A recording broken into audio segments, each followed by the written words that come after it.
On Sunday night in Vegas, the worst mass shooting in U.S. history occurred when a lone gunman opened fire on a concert crowd near the Las Vegas Strip. A 17-year-old Tennessee high school student and football star was shot and killed. Multiple reports have confirmed that at least 2 people were killed this morning in a shooting on UCLA's campus in Los Angeles. Today, we're reporting a triple shooting that took place on Tuesday in Chapel Hill, North Carolina, that resulted in the deaths of 3 Muslim students. The shooting incident has occurred on the Texas Southern University campus in Houston. Early on Friday morning, a fatal shooting took place at the Northern Arizona University in Flagstaff. There's been yet another tragic school shooting at a high school in St. Mary's County, Maryland. Remember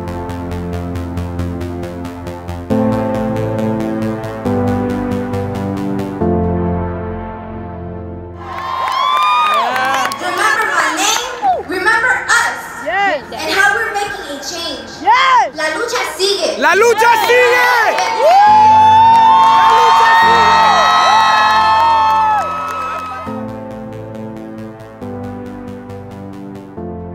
What's going on, guys? Speedy here from Complex, coming at you from Washington, D.C.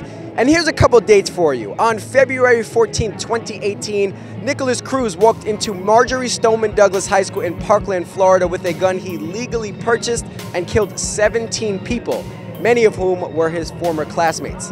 On March 7th, Cruz was indicted on 34 counts of premeditated murder and attempted murder. On March 14th, students across the country walked out of high schools at 10 a.m. as part of a national protest on gun violence and to demand stricter gun laws. But on March 20th, another one. At a school that participated in the walkout against gun violence less than 1 week earlier, a gunman shot 2 people, killing a 16-year-old. So here we are, it's March 24th. People are taking to the streets of Washington, D.C. to demand that their lives and safety become a priority in an effort to end mass school shootings. Today, we march for our lives.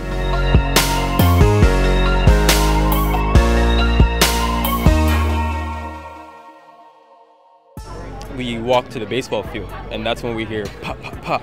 And all I see like from the hallways is just kids sprinting. I have over 15 friends dead. Close friends. That's just off my head. And I recently lost my father to gun violence. I know people personally that's dead that I grew up with since I was, a little kid. So it's hard. It's kind of hard. My brother, he was walking home from my mentoring program he's with called College Bound, and he was walking home and someone tried to attempt to rob him and shot him in the head. And so that really drove me to speak out and share his story and share what type of person he was, because that one moment didn't define him. I lost numerous of people to gun violence, and I'm from the streets of Chicago, so, there's a lot of violence going on out there, and I feel like if I came out here to, show my leadership, I could set the bar for some people in the city, and we could get with the program, and try to, cut down the gun violence in the city. I actually lost a friend. Her name is Helena Ramsey. She was a genius. She would just light up the room. She was just like how she would talk, and I would see her almost every single day. And the fact that you just turn on the television and they show the names of the victims in the pictures, and you see her, it doesn't feel real. It really doesn't. Right now! Right now! Power! Power! Transformation! Transformation! Miracles! And miracles! I want it! I want it! Why did you think it was important to be here today? I came here today because I wanted to contribute to spreading a powerful message. Seeing the youth just be so bold and courageous inspired me to join the movement as well. I'm here to keep the pressure on the politicians who have the power to ultimately make a change that will benefit us as Americans, to keep our schools safe and to also get great policies to keep guns out of the hands of people who can't responsibly own them. No one deserves their life to be ended by a bullet. Innocent people don't deserve that. I go to DHIA in Los Angeles, California. We're an XQ super school, and we're here today to represent and fight for the people who can no longer fight because of the malicious acts that have happened in the past months. The people in my community have been severely impacted, and I feel like if my friends are being hurt, then I feel like I should do something because I love them and I want my community to be safe and feel safe. I got the excellent opportunity with XQ, and I feel so blessed to have that opportunity, but I really just wanted to use my voice and speak out. You know, this just empowers me more to be a youth activist and to never be afraid to shout out what I feel, especially if I have good reasons for feeling that way. So I'm definitely going to be a little bit more bold when I get home. Out of like the whole movement, we see how the government is being inactive, how they're not necessarily meeting our needs as citizens of the United States. So basically, we came here to say that we need a change and enough is enough.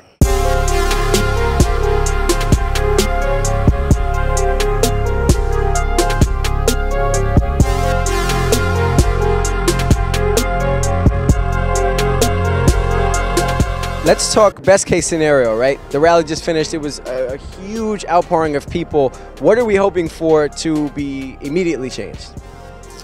I think what everyone's hoping for is the ban on assault rifles. There's no reason citizens in a country should have weapons for war. We shouldn't have AR-15s.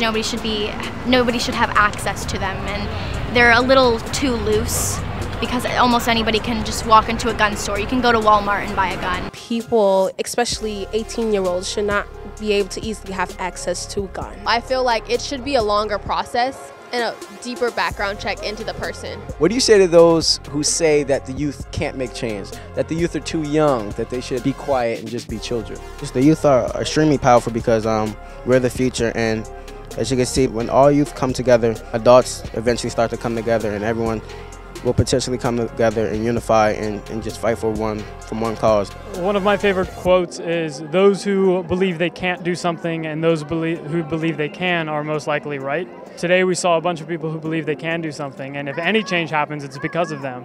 It only makes sense that we're the ones taking charge because every generation before us has failed us in terms of keeping us safe. I feel as if it sends a more powerful message, you know, to the adults, that we're the ones that have to take charge, and we're the ones that have to keep being persistent with this movement, keeping the pressure up. Say a lot of people undermine the power of the youth because of our age. They think that because we're too young, we don't necessarily have the power. Especially me, when I was young, I used to always think, you know, if I was an adult, I had more responsibility.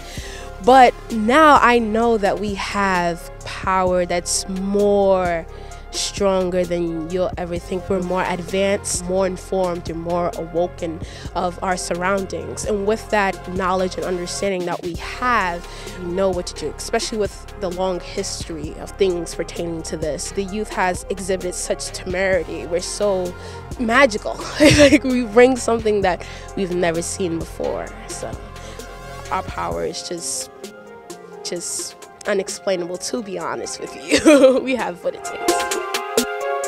All right, so that's it. The rally is done, but the sad reality is if we don't change something, this shit will happen again. Someone will walk into a school and kill children who did not know they were going to die that day. There will be kids who don't come home, not from war, but from a math class. Today, our kids spoke. Will we listen? That is the million-dollar question. For Complex News, I'm Speedy Mormon.